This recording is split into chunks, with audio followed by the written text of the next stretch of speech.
Tonight, leave your worries behind and follow a quiet path to the edge of the sea, where an old lighthouse peeper has been waiting for you all along. Let your body settle now, wherever you are resting, and let your eyes grow soft and heavy, or close completely if that feels right. There is nothing to do for a while, but listen and drift, and let this quiet story carry you gently out toward the coast, toward a small lighthouse standing at the edge of the sea, where the keeper is, as always, awake and waiting, tending a light so that others can rest easy through the night. Picture a narrow path of packed sand and seagrass, winding along the top of a low bluff. The evening sky above you is a deep, soft indigo, streaked faintly at the horizon with the last warm colors of sunset, rose and gold, fading slowly into blue. The air smells of salts and cool water, of damp sand and the faint sweetness of beach roses growing low along the path. A light wind moves steadily off the ocean, not strong, just enough to stir the seagrass into a slow, whispering sway, a sound like a held breath being released again and again, soft and even. You are walking along this path, unhurried, your feet finding their way easily over the familiar sand, and ahead of you, rising up from the rocks at the edge of the bluff, stands the lighthouse. It is not tall or imposing, but sturdy and round, painted white with a broad red stripe spiraling gently up toward the top, where a warm light is just beginning to glow, steady and golden in the deepening dusk. At its base sits a small keeper's cottage, built of gray stone, with a peaked roof and a chimney sending up a slow curl of smoke that smells faintly of driftwood and pine. The sound of the ocean grows clearer as you walk, a slow, steady rhythm of waves rolling in and pulling back over the rocks below, in and out, patient and unhurried, like the whole sea is breathing along with you. You find your own breath beginning to match that rhythm without any effort at all, slow and easy, in with the swell, out with the retreat. The path curves gently down toward the lighthouse, and as you draw closer, you can make out more details. Weathered wooden fence posts line the last stretch of the path, strung with a single loop of rope, silvered by years of salt air. A few lobster buoys, faded red and white, hang from one of the posts, swaying only slightly in the breeze, clacking together now and then with a soft, hollow sound, gentle as wind chimes. The grass here has given way to smooth gray rocks, damp and cool, leading down toward a narrow strip of pale sand where the waves reach and retreat in slow, even sheets of white foam. At the top of the lighthouse, the great lamp continues its slow, steady sweep, casting a wide beam of soft, golden light out over the darkening water, then away, then back again, a gentle, unhurried rhythm that seems to breathe along with the waves and your own slow steps. You watch it for a moment, the light reaching far out over the sea before fading into the dusk, then returning, patient and constant, and you feel something in your chest loosen at the sight of it, some tightness you did not know you were carrying. You reach the small gate at the edge of the cottage garden, where a low stone wall encircles a modest patch of hardy coastal plants, sea lavender and beach grass, and a few late asters still holding their soft purple color in the fading light. The gate opens with a quiet creak, and you make your way up a short path of flat stones toward the cottage door, where a lantern hangs, glowing warm and amber, swaying only slightly in the wind. Before you can knock, the door opens, and there stands the keeper. He is an older man, weathered gently by years of salt air and sea wind, his face lined but kind, his eyes a soft, faded blue like sea glass, worn smooth by years of tide. He wears a heavy wool sweater the color of oatmeal and thick socks, and over one shoulder he has draped a worn flannel shirt, as though he has just come in from checking the light. His white hair is a little tousled by the wind, and there is a calm, unhurried quality to the way he moves, the way he looks at you, as though he has all the time in the world and has never once needed to rush toward anything. Come in, he says, his voice low and warm, roughened softly by years of salt air, but gentle all the same, like the sound of waves smoothing over stones. The kettle's just about ready. You step inside, and the warmth of the cottage wraps around you immediately, rich with the smell of wood smoke and something savory simmering low on the stove, and beneath it, the faint, comforting scent of salt air that seems to have settled permanently into the timber walls. The main room is small and round, following the curve of the lighthouse base, with low wooden beams overhead and a stone fireplace crackling gently along one wall. A worn but comfortable armchair sits near the fire, along with a low wooden bench covered in a thick woolen blanket, and everywhere you look, small signs of a life lived slowly and carefully by the sea.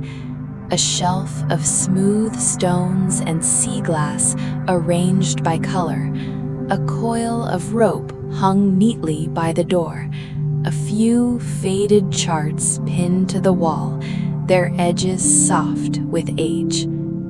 The keeper gestures for you to sit, and you settle into the armchair near the fire, sinking into cushions worn soft and comfortable by years of quiet evenings. He moves to the small stove at the far side of the room, where a kettle has just begun its low, rising hum, and you watch him prepare 2 mugs of tea with slow, practiced movements, unhurried, as though there is no version of this task that could ever be rushed. "You'll want to know why I never sleep," he says after a while, without turning around, his voice easy and unbothered, as though this is simply the beginning of a story he has told many times before, to many different visitors, on many different quiet nights. Everyone who finds their way here eventually asks, so I'll tell you, and you can just listen and rest while I do. He carries the 2 mugs over, handing you one, its warmth immediately welcome against your palms, and he settles into the low bench across from you, pulling the woolen blanket loosely over his knees. "A long time ago," he begins, his voice settling into the same slow, steady rhythm as the waves outside, as the sweep of the light above. "Before I ever came to this coast, ships found their way home by starlight alone, or by the memory of a captain who had sailed these waters 100 times before.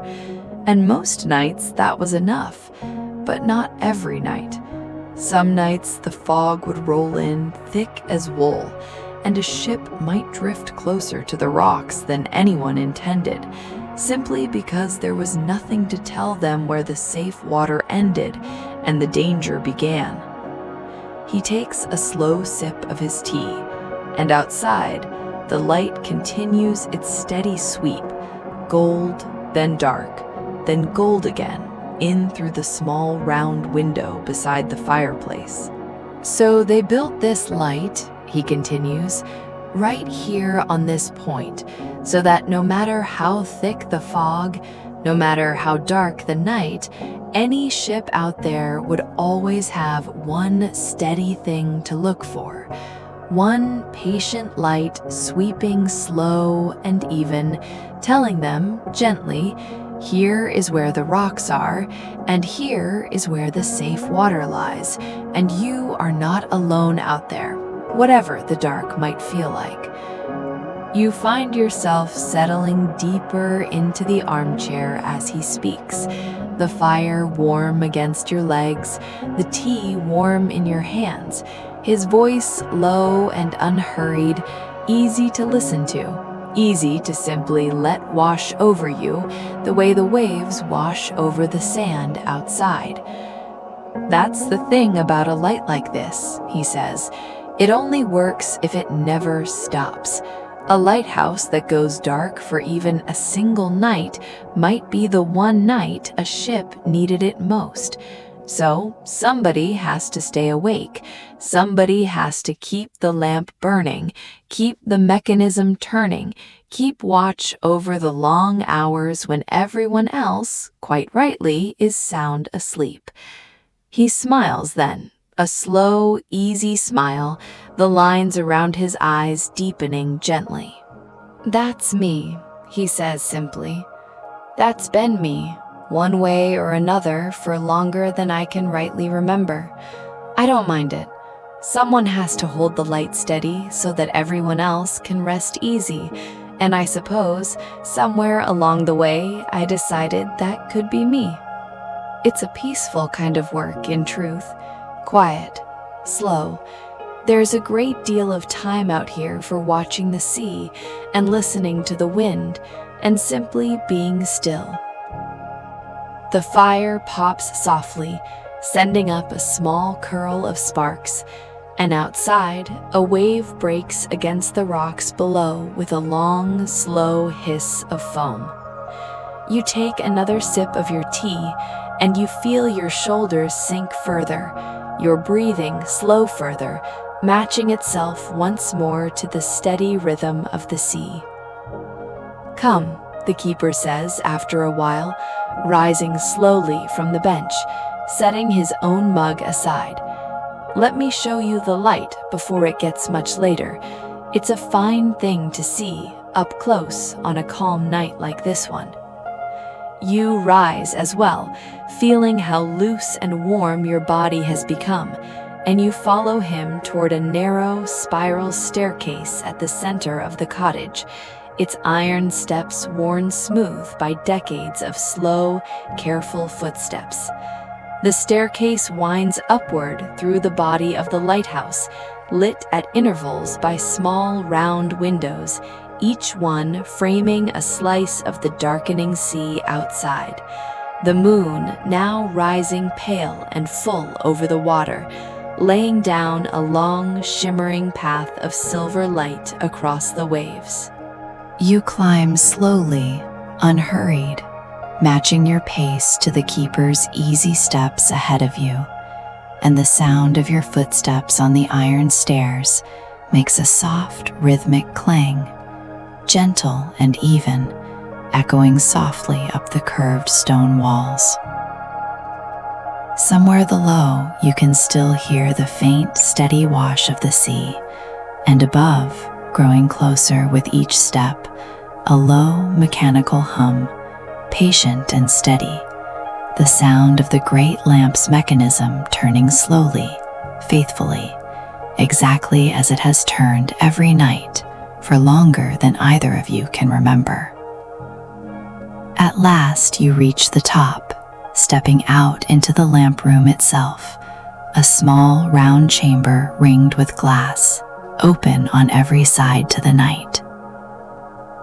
In the center stands the great lamp, its lens a marvel of curved glass, catching and focusing the warm light into a single steady beam that sweeps slowly out over the water, turning, patient and unhurried, casting its gentle gold light far out across the dark sea before sweeping onward, away, and back again. You stand at the glass, looking out, and the view takes your breath away in the softest possible way.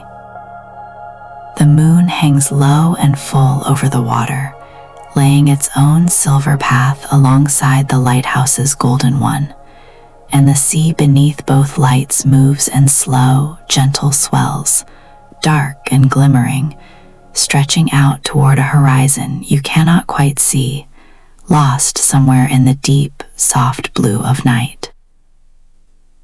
Peaceful, isn't it?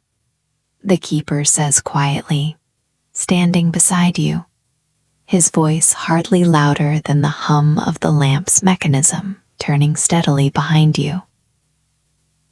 Doesn't much matter how many years I've stood up here. Never gets old.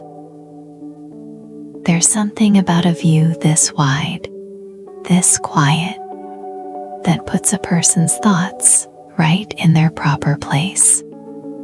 Small and calm and easy. You nod, though you do not need to say anything at all.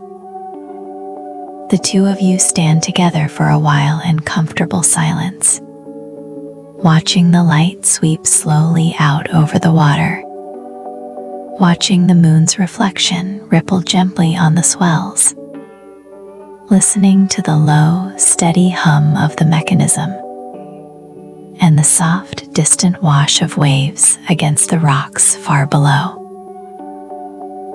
After a while, the keeper turns and begins making his way back toward the stairs, and you follow, descending slowly, the iron steps ringing softly beneath your feet, the small round windows sliding past one by one, each framing its own quiet slice of moonlit sea.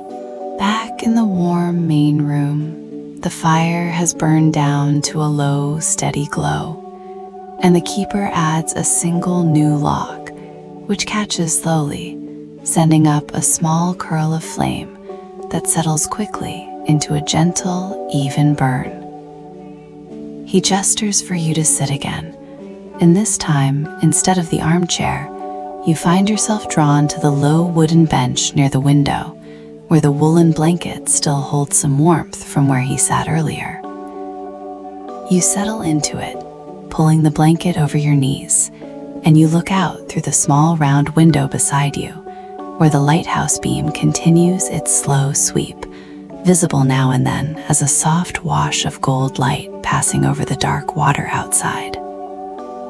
You should rest a while, the keeper says gently, settling back into his own armchair near the fire. No need to hurry off tonight. Plenty of room here, and the sea's calm as it gets.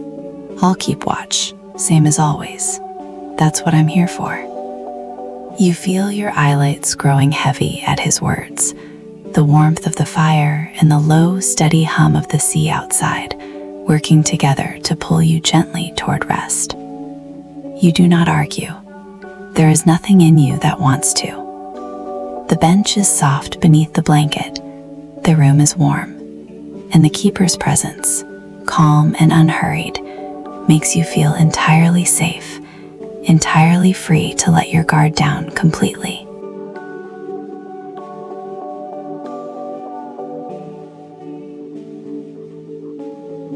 Tell me, you might ask, though you find you don't quite need to speak the words aloud. Don't you ever get lonely out here, awake every night while the rest of the world sleeps? The keeper seems to hear the question anyway, or perhaps he has simply answered it so many times before that he knows to offer it unprompted. Lonely, he repeats softly, considering the word as though turning over a smooth stone in his hand. I suppose I might, if I let myself think of it that way, But I don't, much. There's a comfort in this kind of watching. Every light in every window of every home along this coast, every sailor asleep in his bunk, every soul resting easy somewhere out there in the dark, they're all in some small way resting easier because this light is turning. That's not loneliness. That's company of a quieter sort. I like to think of it that way, anyhow. He pauses, watching the fire for a moment, the light catching softly in his sea glass eyes. Besides, he adds, a small smile touching the corners of his mouth. I get visitors now and then, like you. Someone finds their way up this path, tired from a long day, needing somewhere warm and quiet to rest a while before continuing on. I don't mind that at all. Company's a fine thing, even for a night. You feel yourself smiling faintly in return, your body sinking further into the warm bench, the blanket, the low golden light of the fire. Outside, the sea continues its slow, even rhythm, wave after wave, patient and unhurried. And above, though you cannot see it from here, the great lamp continues its steady sweep, turning, faithful and constant. Close your eyes a while if you like, the keeper says softly, his voice growing even quieter now, matching the gentle hush that has settled fully over the cottage. I'll be right here. Nothing out there tonight but calm water and a clear sky. Nothing at all to worry over. And you do close your eyes, just for a moment, just to rest them. And the darkness behind your eyelids feels soft and warm, lit faintly by the glow of the fire beyond. And you become aware in this drowsy state of all the small sounds around you settling into a single, gentle rhythm. The low crackle of the fire, the soft creak of the keeper's chair as he shifts slightly, the distant, steady wash of waves against the rocks, and beneath it all, so faint you can barely detect it, the low, patient hum of the lamp above, turning, keeping watch so that you do not have to. You let your thoughts drift outward, beyond the cottage, out over the dark water, where you imagine gently all the other lights along this coast. Fishing boats bobbing at anchor in quiet harbors, their cabin lights dimmed low for the night. Small coastal towns tucked into their own soft darkness, porch lights glowing here and there, warm and welcoming. Other lighthouses farther down the coast, each with their own keeper, each light turning in its own slow, patient rhythm. A whole chain of gentle beacons stretching out along the edge of the sea, watching over the water together, so that every sailor, every fisherman, every small boat out on the dark water tonight has somewhere safe to look, some steady light to guide them home.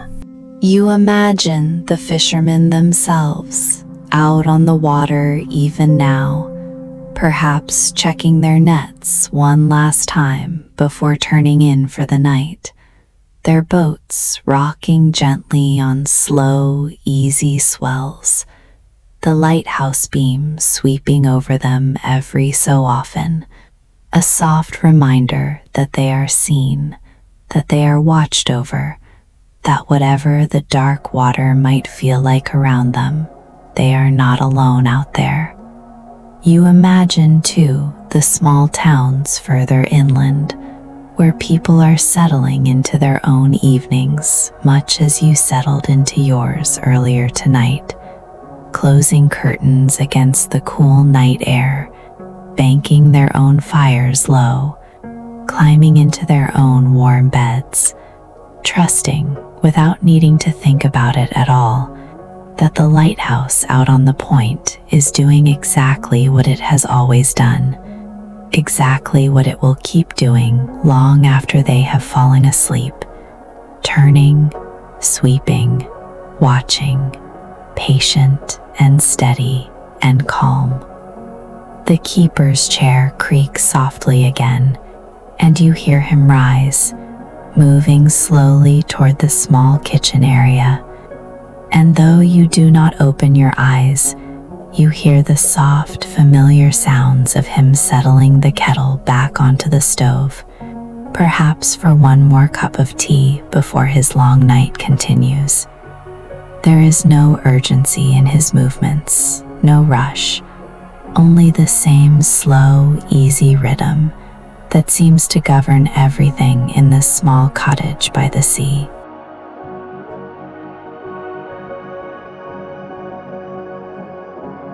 "You rest easy now," he says softly, his voice barely more than a murmur over the low crackle of the fire.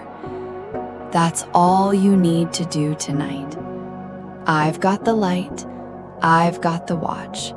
You don't need to hold on to anything at all." And you find, hearing this, that you don't.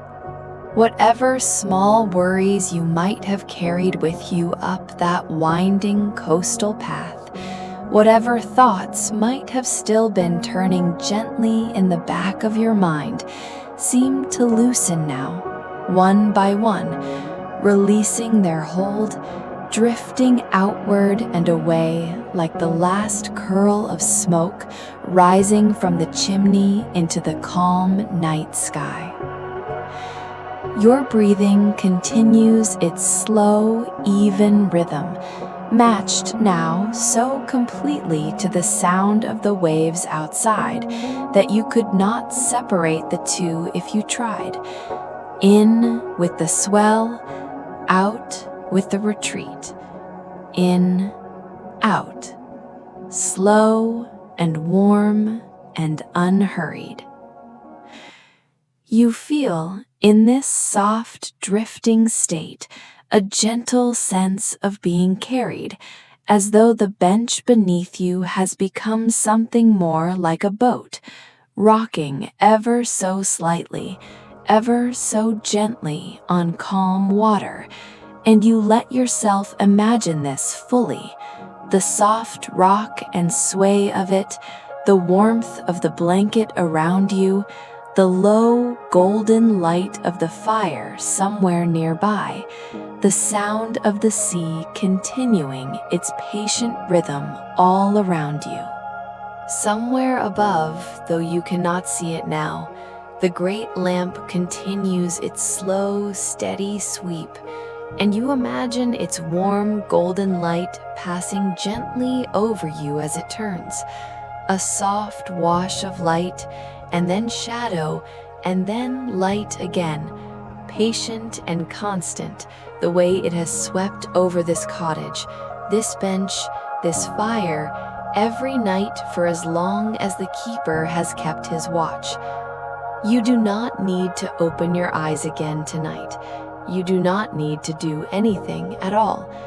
The keeper is awake, as he always is, tending his slow and faithful light, and you are here, warm and safe and held, in this small stone cottage at the edge of the sea, with nothing left to do but let yourself sink, slowly and completely into rest. The fire continues its low, gentle crackle, quieter now, the flames settling into a steady bed of glowing embers that need no tending for a long while yet. The kettle on the stove releases one last soft sigh of steam before falling silent. The keeper's footsteps, if you listen closely, have grown slow and distant, moving perhaps back toward the stairs, back up toward his light, back to his quiet, endless watch, though even this thought does not disturb you now. It simply drifts past, soft and unhurried, like everything else in this place. The waves continue outside, unhurried, endless, patient, each one rising and falling in the same slow rhythm as the one before it, the same rhythm your own breath has settled into completely now, deep and even, requiring no thought, no effort, simply happening on its own, the way the tide simply happens, the way the light simply turns, the way rest simply arrives, when everything around you has grown soft and warm and safe enough to allow it. You drift gently into a deeper stillness now, the sounds of the cottage growing fainter and further away, the crackle of the fire softening into something more like a distant murmur, the wash of the waves smoothing into a single continuous hush, low and steady, like the sound of your own blood moving slow and warm through your veins. Somewhere, very far off now, you might still sense the light sweeping past, gold and gentle, turning, faithful and patient, and you let it pass over you one last soft wash of warmth before you let your awareness sink fully into the deep, quiet dark behind your closed eyes, where nothing more is required of you, nothing more is asked, and rest simply arrives on its own, the way it always does when the body has been allowed, finally, completely to let go. The keeper's light will keep turning through the whole of the night, steady and unhurried, and you do not need to watch it any longer to trust that it is there. You do not need to listen for the waves any longer to know that they continue, patient and slow against the rocks below. You do not need to hold on to anything at all now. Everything that needed tending has been tended. Everything that needed watching is being watched. Your only task now is the simplest one there is, to rest, fully and completely, here in this warm, quiet place by the sea, where someone is always gently keeping the light burning, so that you never have to. Let your breath continue its slow, easy rhythm, needing nothing further from you.